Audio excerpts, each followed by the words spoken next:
Bonjour à tous et bienvenue sur ma chaîne. Donc aujourd'hui, on va parler d'un sujet qui nous concerne tous, les relations de couple. Comment les entretenir, les faire durer et surtout comment construire quelque chose de solide et d'épanouissement avec son ou sa partenaire. Parce que, soyons honnêtes, l'amour c'est pas toujours simple, mais ça vaut la peine de s'y investir. Alors avant de rentrer dans le vif du sujet, je suis Sylvie, love coach spécialisée dans les relations amoureuses.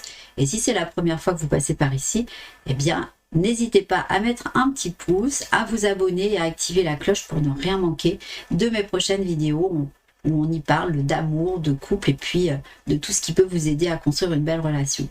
Donc, dans une relation, chacun est responsable de son bon déroulement et de la responsabilité partagée de cette relation. Donc, l'attitude d'attention à l'autre demande parfois des efforts, c'est vrai. Est-ce qu'on ne demande pas finalement la même chose à son ou à sa partenaire en fait? Donc pourtant, les efforts à faire, ça peut sembler parfois énorme, mais je dirais que ça ne doit pas devenir pénible à faire, d'accord? Ces efforts sont agréablement consentis, que ce soit en début de relation ou peut-être même après plusieurs années, je le précise parce qu'une relation s'entretient et ça c'est comme un jardin. Donc quand on a un jardin qui est entretenu et cultivé, ses fleurs, ses légumes, ses fruits vont être, on va dire, soigneusement protégés, que ce soit leur couleur, leur saveur, leur odeur, vont procurer, on va dire, un bonheur de vivre. Mais en même temps, il est fragile. Et donc, où je veux en venir, c'est que, comme un jardin, l'amour est sensible à l'orientation ou à la température. Donc, pour ça, il faut faire des efforts. Parce que rien ne se fait tout seul automatiquement. Il faut qu'on considère que ces efforts soient motivés par l'amour, le désir authentique, et puis de prendre en main sa relation, et puis de tout mettre en œuvre pour qu'elle s'inscrive justement dans la durée. Et tout ça en faisant taire justement l'amour propre au bénéfice de l'amour.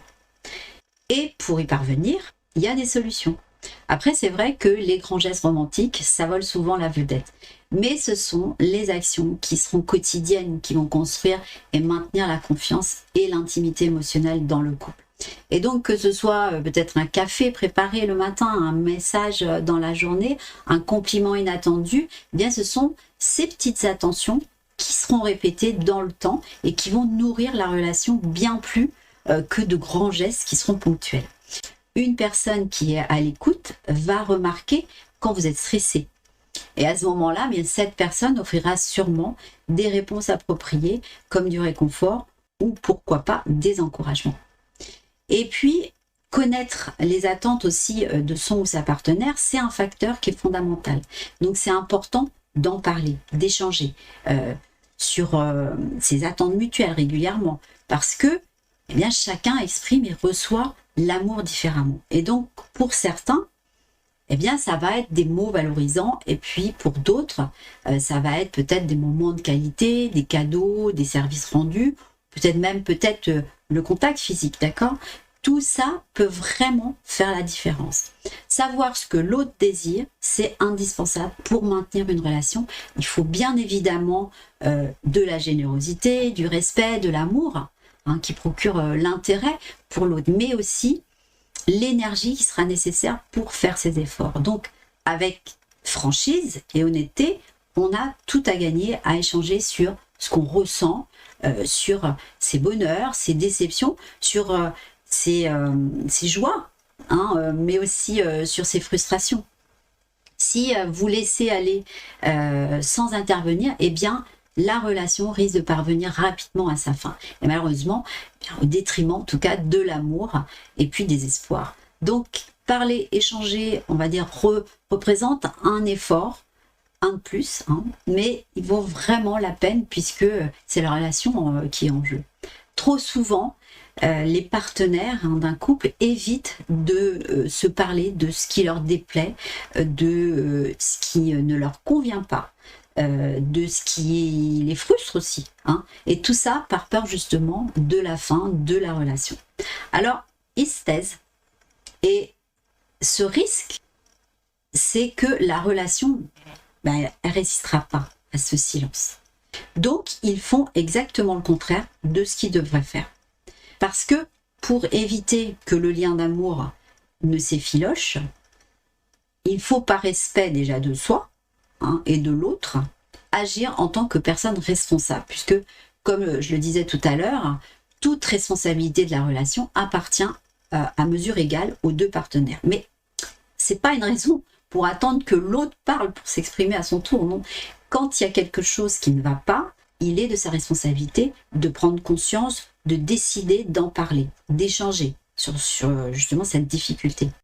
Puisque sinon, les difficultés qui vont être accumulées dans le silence, et donc qui ne seront pas résolues, vont se transformer en problème qui sera évidemment plus compliqué à résoudre et ce sera une source de conflit.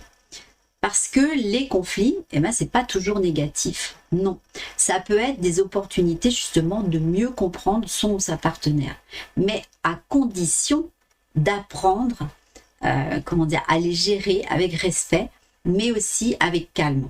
Et pour éviter les attaques personnelles, comme je le préconise souvent, parler en je, d'accord, plutôt que en tu, qui est plutôt accusateur, et chercher à résoudre le problème ensemble, parce que ce sera sûrement les clés pour éviter justement que les désaccords ne viennent tout détruire. Puisque sinon, qu'est-ce qui va arriver par la suite? La coupe va déborder et la goutte d'eau à la prochaine difficulté ou au prochain désaccord, ça fera déborder le vase qui contient, on va dire, toutes ces difficultés qui n'ont pas été traitées. Et là, alors, on va de mal en pire. Donc, c'est très important de reconnaître que le bonheur, ça se construit aussi sur des difficultés. Et les épreuves qui seront dépassées ensemble, celles qui seront résolues ensemble, vont venir renforcer les fondations de la relation. Donc, je vous dirais que de ne jamais sous-estimer le pouvoir de l'humour. Parce que savoir rire ensemble, même dans les moments qui seront difficiles, ça peut transformer une situation qui est tendue en un souvenir partagé. Donc, je dirais que la légèreté est une façon de dire à l'autre, malgré les difficultés, je choisis d'être avec toi. Vous voyez? Donc, comprenez qu'il faut beaucoup d'amour et d'efforts réguliers pour que l'adaptation mutuelle soit réussie. Reconnaître qu'une relation va connaître des hauts et des bas va éviter bien des déceptions et va autoriser la lucidité qui sera indispensable au bon déroulement de la relation. Une relation réussie, c'est pas figé. Elle évolue au fil du temps, comme les partenaires qui les composent d'ailleurs. Alors l'essentiel, c'est de grandir ensemble, de se soutenir dans les changements, mais aussi de rester curieux l'un envers l'autre. Si on refuse cette réalité, à la moindre difficulté, ça risque de mener à la rupture. Un des partenaires va provoquer une rupture dès la première contrariété, ça c'est certain. Donc, dans une relation, il faut accepter les imperfections de l'autre et aussi reconnaître les siennes, d'accord? Tout comme les imperfections de la relation. Ça va permettre d'avancer avec sérénité. Savoir respecter ses propres limites, c'est tout aussi important d'ailleurs que de respecter celles de son ou sa partenaire.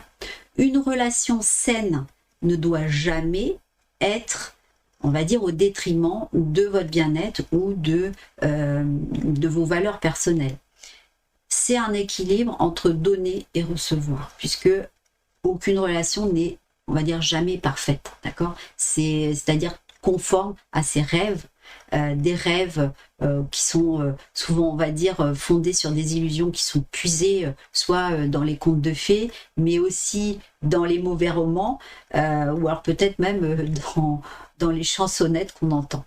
Donc, l'amour se construit, il s'approfondit, tout en tenant compte des aspérités, des difficultés, des insatisfactions.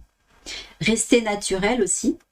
Alors, c'est pas jouer un rôle, parce que il faut pas chercher à se montrer différent de ce qu'on est, ne pas être soi, hein, que ce soit d'ailleurs en amitié comme en amour, hein, eh bien c'est un jeu dangereux. Pourquoi? Parce que c'est épuisant. Et puis, c'est très difficile de masquer qui on est vraiment en permanence. Parce qu'on risque aussi, et assez facilement, je dirais, c'est de se faire découvrir par son sa partenaire. Donc, il ou elle va, si elle découvre que vous avez triché sur qui vous êtes, bien, cette personne aura certainement le sentiment d'avoir été trompée dans sa confiance. Et je dirais qu'elle aura complètement raison. Donc, choisir de rester naturel, de se montrer tel qu'on est, eh bien, ça, en tout cas, au risque de parfois déplaire, c'est nécessaire pour que la relation soit solide. Alors, comment? Eh bien, en étant motivé par une bonne estime de soi déjà, par le respect, hein, le plus, on va dire, élémentaire de soi, mais aussi de son ou sa partenaire, sans parler de l'amour, qui est bien sûr la meilleure motivation. En réalité, il s'agit en fin de compte de surtout d'assumer ce con ou qui on est en gros. Être vulnérable avec aussi sa partenaire, c'est vraiment oser se montrer sans masque, même je dirais dans des moments de faiblesse. Alors ça demande du courage hein, pour certaines personnes, je sais. Mais c'est aussi un moyen qui va être puissant pour renforcer la confiance et aussi l'intimité.